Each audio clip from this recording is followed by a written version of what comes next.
नमस्कार दोस्तों।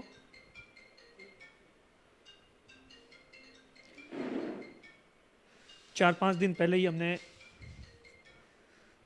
बाड़मेर के क्रिकेटर बाबू जाखड़ का एक वीडियो अपने पेज पर और सोशल मीडिया पर दिखाया था।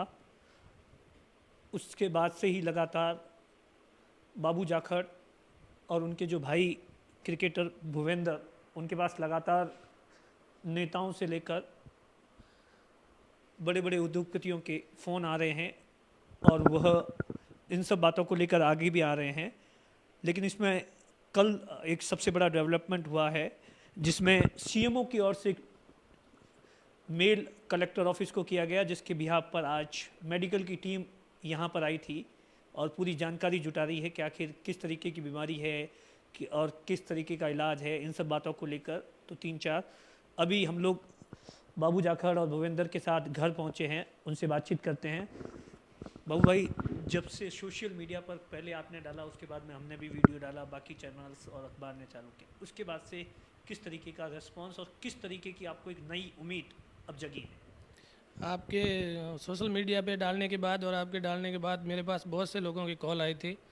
दिल्ली से लेके चेन्नई से लेके बहुत जगह से लोगों ने कहा कि हम आपके साथ हैं और आपकी जब भी रिपोर्ट आए आप हमसे संपर्क करना। अगर ज़रूरत होगी तो आप दिल्ली एम्स में आपको एडमिट करेंगे तो वहाँ पे भी हम आपको सपोर्ट करेंगे और हर जगह जहाँ हमारी ज़रूरत हुई हम सपोर्ट करेंगे। किस तरीके की उम्मीद जगी है, जिस तरीके से पहले आप घर पर थे और अब जिस तरीके से लोग आपको लगातार कांटेक्ट कर रहे हैं, अब आपको एक नई उम्मीद और उमंग?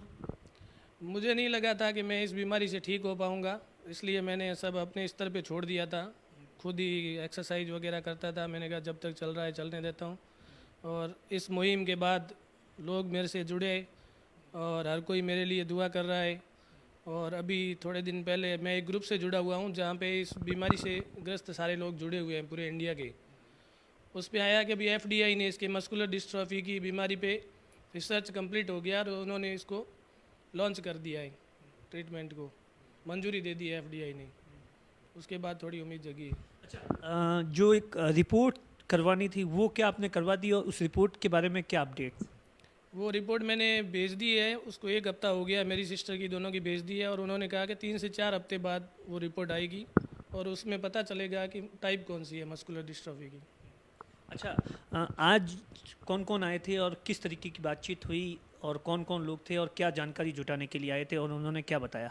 आज सीएमएचओ सर, पीएमओ साहब और गोवर्धन जी डॉक्टर साहब और उनके साथ डॉक्टर की और टीम थी, वो आई। उन्होंने मेरी रिपोर्ट कलेक्ट की और कौन सा टेस्ट करवाने के लिए भेजा है वो सारे डॉक्यूमेंट्स कलेक्ट करके ले गए और उन्होंने कहा कि हम आगे रिपोर्ट करेंगे और आपकी रिपोर्ट आने के बाद फिर आगे की कार्रवाई करेंगे। भुवेंद्र, जब वीडियो चलने के बाद में किस तरीके का लोगों का रेस्पॉन्स आया और इसके लिए आप कितना शुक्रिया अदा करते हैं लोगों का, जो भी लोग आपसे कांटेक्ट कर रहे हैं?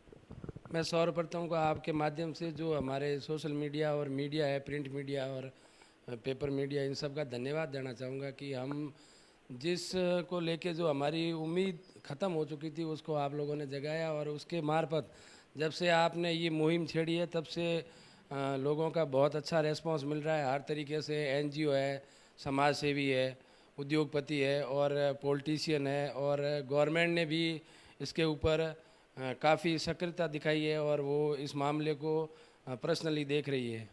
अच्छा, किन किन लोगों के फ़ोन आए विशेष तौर से आप, क्योंकि आपका खुद का भी एक निजी संपर्क ज़्यादा है, बहुत ज़्यादा है और आप क्रिकेट के दौरान काफ़ी लोगों से मुलाकात कर रहते हैं, और जब उन लोगों को पता चला तो उनका क्या रिएक्शन था और उन्होंने किस तरीके से आपका हौसला बढ़ाया?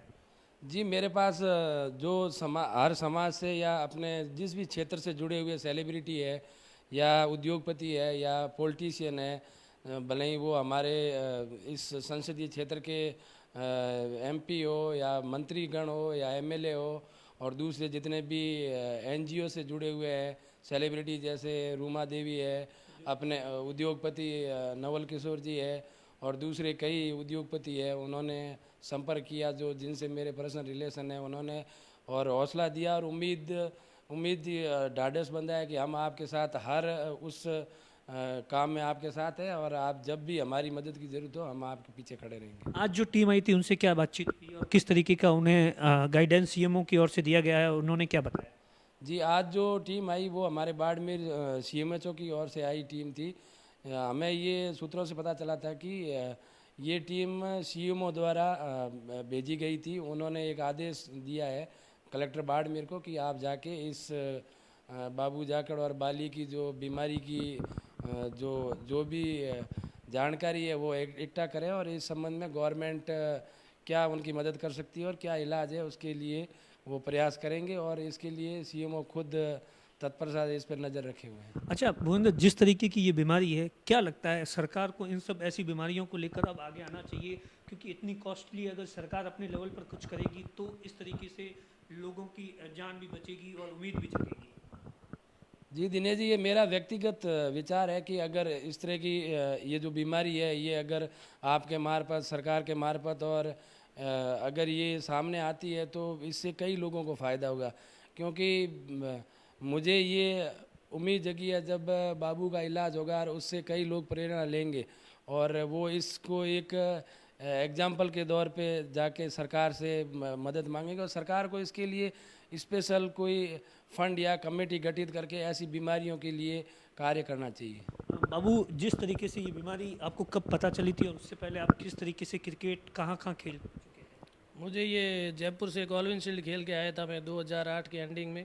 उसके बाद घर आने के बाद पता चली 2009 में मेरे वीकनेस आनी शुरू हो गई थी, बैट हाथ में से छूटने लग गया था। और उससे पहले मैंने बाड़मेर के लिए 10 साल कॉल्विन शील्ड खेली है, अंडर 19 खेला हूँ मैं 3 साल, और अंडर 17 टूर्नामेंट खेलने के बाद मैंने लक्ष्मण सिंह ट्रॉफी खेली थी वेस्ट जोन के लिए और उसमें हम विनर रहे थे। अच्छा, तो आपने इस बीमारी के लिए कहाँ कहाँ भटके? मैंने अहमदाबाद, जोधपुर एम्स, दिल्ली एम्स सब जगह अपनी रिपोर्ट दिखाई और डॉक्टर ने यही कहा था कि इस पर रिसर्च चल रहा है और मस्कुलर डिस्ट्रॉफी नाम की बीमारी है और आप इसमें एक्सरसाइज वगैरह करो, उसी से फ़ायदा होगा। तो अभी क्या एक्सरसाइज वगैरह कर रहे हैं, किस तरीके से? नहीं, मैं अपने स्तर पे कर रहा हूँ, घर पे ही एक्सरसाइज वगैरह। बिल्कुल वेट उठाने को तो मना किया है, वो हल्की सी बॉल होती है उसको पुश करना और बाकी चीज़ें वो डॉक्टर कहते हैं वो कर रहे हैं। बाबू, आप सरकार से क्या अपील करना चाहेंगे? आप जैसे और भी लोग हैं, इन सब बीमारियों को लेकर अब सरकार को रिसर्च करना चाहिए, आगे आना चाहिए और बीमारी के बारे में पता लगाकर कुछ करना चाहिए। आपके मार्फत और सोशल मीडिया पे मेरी खबर प्रसारित होने के बाद बहुत से लोगों के मेरे पास कॉल आए थे। उसमें एक दो मेरे जैसे पेशेंट और मिले हैं बाड़मेर में। एक लाबू राम करके लड़का है भाईतू का, उसको यही मस्कुलर डिस्ट्रॉफी की प्रॉब्लम है। उसकी शादी के बाद उसने घर से निकलना बंद कर दिया, बिल्कुल ससुराल वाले आते थे तो वो मतलब दिखता नहीं था क्योंकि उसको उठने बैठने में दिक्कत होती थी और वो उनके सामने नहीं जाना चाहता था। उसने मेरे से कांटेक्ट किया है कि मुझे भी इस तरह की दिक्कत है और मुझे इसके ऊपर क्या करना चाहिए। मैंने उसको बताया कि इस भाई लैब पे जा और ये टेस्ट करवा। वहाँ से बेंगलोर से उसने कहा मैं एक बार जोधपुर एम्स, मुझे पहले एडमिट होने को कहा था, जोधपुर एम्स जाके एडमिट होऊंगा, उसके बाद अगर ज़रूरत पड़ी तो वो टेस्ट करवाऊंगा। सरकार को आगे आना चाहिए अब तो। सरकार को आगे आना चाहिए। वो बहुत गरीब फैमिली से लोग हैं, कई लोग हैं जो टेस्ट भी नहीं करवा पाते हैं, उनके लिए सरकार को आगे आना चाहिए।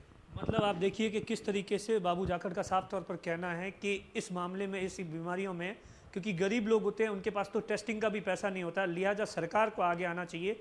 बाबू जाखड़ और उसके परिवार को अब एक नई उम्मीद जगी है।